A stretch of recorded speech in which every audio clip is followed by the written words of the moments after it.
লামকানের মেহমান বানিয়ে আল্লাহ মেরাজ করিয়েছেন, যেটার প্রাথমিক বক্তব্য কথা কোরআনে পাকের মধ্যে সূরা বনী ইসরাইলের ১ম নম্বর আয়াতে কারিমার মধ্যে আল্লাহ বর্ণনা করেছেন।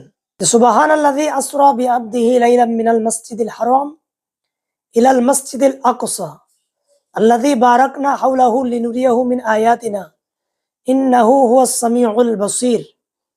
আল্লাহ এখানে আমাদের নবীকে মক্কাতুল মুকাররমা শরীফ থেকে বাইতুল মাকদাস শরীফ মধ্যে নিয়ে গিয়েছেন। রাসূল পাকের মেরাজ শুরু হয়েছিল, এরপরে সেখান থেকে প্রথম, দ্বিতীয়, তৃতীয়, চতুর্থ, একদম সপ্তম আসমান অতিক্রম করে, যেটা হাদিস দ্বারা সাবেত প্রমাণিত, সেখান থেকে কোথায় গিয়েছেন আল্লাহ জানেন, যাকে নিয়ে গেছেন আল্লাহর পেয়ারা মাহবুব নবী জানেন। কিন্তু আমাদের দেশে কিছু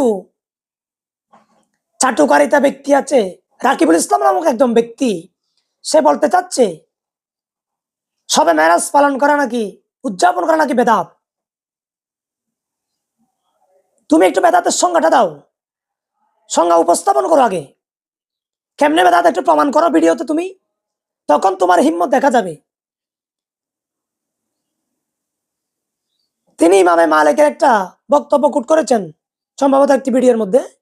উনি বলতে চাচ্ছেন যে ইমাম মালিক নাকি বলেছেন যে সলফরা যে কর্মকাণ্ড করেন নাই, এরকম কোন কর্মকাণ্ড করলে এটা বেদাত।